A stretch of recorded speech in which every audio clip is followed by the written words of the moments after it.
Hello, everybody. Welcome back. So in this video, it's going to be a little bit different. The last several videos was we learned a lot about the Pandas module. And as you know, the way that the Pandas module works is that there are a bunch of pandas in the zoo, and your computer sends a message to the pandas, and then they perform your computations on an abacus and then send it back to you. For their hard work, the pandas were rewarded with as much bamboo as they can eat. And it is the official position of this course that pandas are adorable. However, we do think it's important that you learn both sides of all issues. Therefore, we have a special guest lecture on why pandas are bad from our special guest speaker, Dr. Katie Yost. Dr. Yost earned her PhD from the University of Michigan in 2018, and since then has been a postdoctoral researcher in the Department of Psychology with a concentration in behavioral neuroscience since 2018 at Michigan State University. So without further ado, Dr. Yost, please take it away. Hi, thank you so much for that introduction. And I do want to say, just as a caveat, that my views do not reflect the views of Michigan State University. But today I'm going to tell you a little bit about why pandas are bad. And this is something that I've had as a pretty strongly held belief for a while. And hopefully by the end of my presentation, you'll start to see kind of why I have that perspective. And so I'm going to start off by just a quick review of some principles of evolution by natural selection. And the reason that I'm going to start with this is because this really informs my perspective on why pandas as a species are not good. And so there's four main principles of evolution by natural selection, and these were put forth by Charles Darwin in the original Origin of Species. And the first is that more individuals are produced each generation than can survive. The second is that phenotypic variation exists among individuals, and that variation is heritable. And then the third, that those individuals with heritable traits that are better suited to their environment will survive. And the fourth is not super relevant for this talk, but it's also that when reproductive isolation occurs, new species will form. And the one that I really want to focus on in particular is this third principle, that individuals with heritable traits that are better suited to their environment will survive.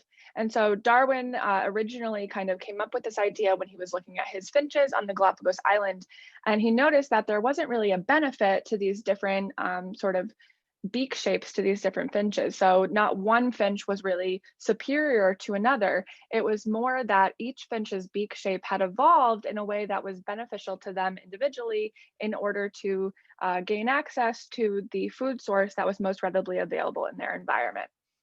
And so it's really this idea of being adapted to the environment that I think is really important for understanding why pandas are not a good species.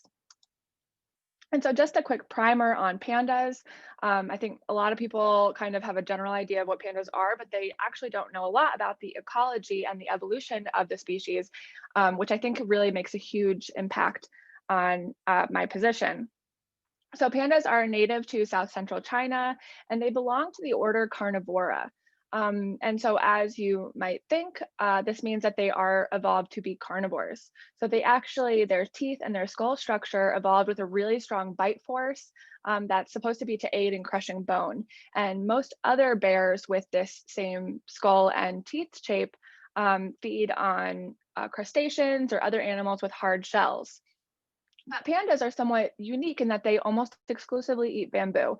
So if you look at pandas in the wild, they sometimes eat other types of leaves. And then in zoos, of course, they will eat things, they'll supplement their diets with things like fruits and other sorts of shrubs.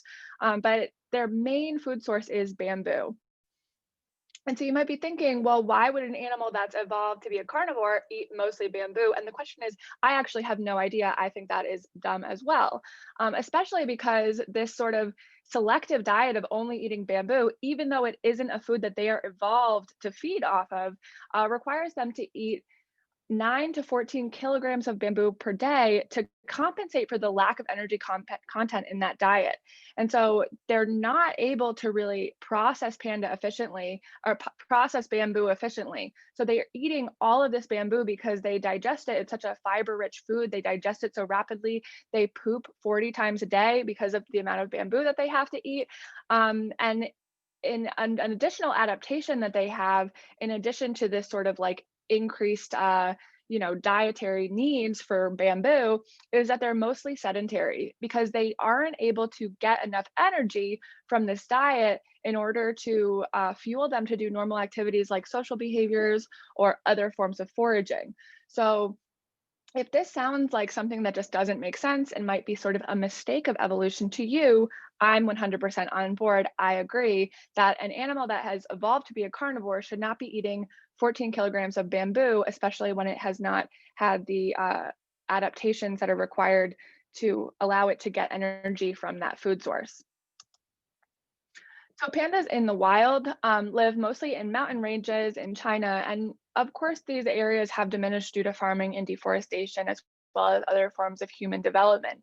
And another one of the issues that makes it so difficult for pandas to survive in the wild is that they're a solitary and territorial species, and so you can't just increase the density in these areas, because especially female pandas, they don't like it when their territories overlap. But importantly, 50% of the remaining panda habitat is protected, and that Chinese government actually has really shown a great commitment to maintaining these habitats. Um, and there are currently between 2 and 3,000 pandas in the wild. Um, and in 2016, actually, they were reclassified from endangered to vulnerable. So I feel like most people don't really realize that pandas actually, when you think about endangered species, they're not that endangered compared to many other species. We've actually done a pretty decent job of increasing their wild populations. And part of that is also due to the success of pandas being bred in captivity. And so it's not necessarily common knowledge, but a lot of people do know that it's notoriously difficult to breed pandas in captivity. And researchers have even gone to lengths such as showing them videos of other pandas mating or giving them pharmacological interventions for erectile dysfunction in order to get pandas to regain interest in reproductive behaviors upon being introduced to these sort of captive environments. And these have not been super successful. But one method that has had some rates of success is use of artificial insemination. Although using artificial insemination to breed pandas in captivity is still not had the same levels of success that you see when breeding pandas in the wild. And then after you do finally get the pandas to breed, which is extremely difficult, they also have a relatively low rate of cub survival in captive settings. And so if you have a panda mom who's been artificially inseminated and she has cubs, the rate of cub survival past infancy is only 30% historically. And since the initial captive breeding trials, they've developed some husbandry interventions to prevent cubs from essentially being discarded. So what happens is the mom will have multiple cubs because artificial insemination is a little bit more efficient. And then she'll just discard one and only select to care for one of the twins.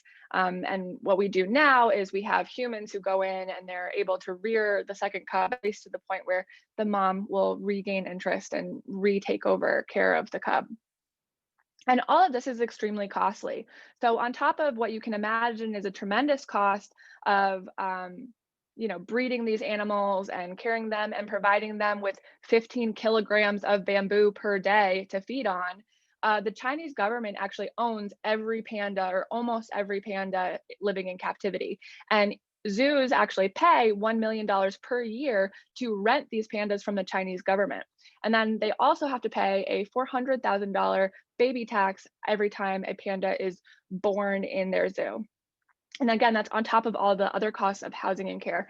And of course, these are to some extent offset by increased revenue from, traffic. I mean, the National Zoo in DC saw a huge increase in traffic when they had the pandas brought in. But I think overall, you can think that maybe there are other ways that might be a better use of this money. And so to kind of bring it back to those ideas of natural selection, we can apply these principles of natural selection to pandas. And so natural selection favors species that produce more offspring, have a short reproductive cycle, have a flexible means for basic survival, for example, their diet, and are capable of adapting to a changing environment. And thinking about how we would apply these sort of tenets to pandas, pandas have very low reproductive rates. So have one young every, 2 years, and they have an extremely restricted diet. So that sort of dependency on bamboo really makes them it really difficult for pandas to adapt to these changing environments. So they really show this lack of adaptation to these different environments. Which is one of the things I think that makes, the most successful species like humans or rats or raccoons, it makes them so unique is that they're able to adapt to all these different environments. Pandas have demonstrated that they are unable to do that. And so why do we love pandas, right? It's because they're cute, right? That's the reason that everyone's so obsessed with pandas, because you look at that face and you're like, oh, they have these forward facing eyes. We identify with that. They have this dumb smile. They're, roll around on the ground and fall off of trees. And you can find all these videos of pandas sneezing. And you're like, wow, how cute are they? I should give all of my money to preventing them from going extinct. And that's great. I definitely don't think that there's anything wrong from trying to prevent a species from going extinct, except for there are more than 35,000 species that are threatened with extinction. And pandas are not really high on the list of animals that are like right at the brink of extinction right now. We've done a lot to improve the populations of pandas, both in the wild and in captivity. 30% of all species that have been assessed are, threatened with extinction. And while pandas may be useful as what's called a flagship species for conservation marketing, where they can act as a model for these sort of marketing campaigns that then raise funds for these larger conservation efforts, I think there's also a danger in that many of those campaigns disproportionately raise funds for only the flagship species to the detriment of other endangered species that might actually have a greater benefit on their ecological niche if we were to be able to improve the populations of those species. So one example would be mangrove trees, where those are super endangered and they're not an animal, but they're still super important for the ecology. And they're serve as a home and as an environment for many other animals that are endangered. And so if we were to improve the, populations of mangrove trees, we might then be able to, by doing so, also improve the populations of many other species. This isn't necessarily true for pandas, but because pandas make a better marketing campaign than a tree, we seem to have this sort of affinity for them, which I think is somewhat unearned. And so, in conclusion, pandas are bad and raccoons are awesome. I will not be taking any questions. Thank you. All right, Dr. Yost, thank you for your views. I would like to reiterate to all of the students that the official position of this course is still that pandas are adorable, and as you can see, and they are very useful for helping analyze the Leonardo DiCaprio documentary about the Titanic. Therefore, I would like to publicly disown Katie, pretend I have never met her before, and like to emphasize this is a very serious video and not in any way an excuse for me to hang out with my friend from Beer League Dodgeball. In any case, have a good weekend. I will see everyone again on Monday.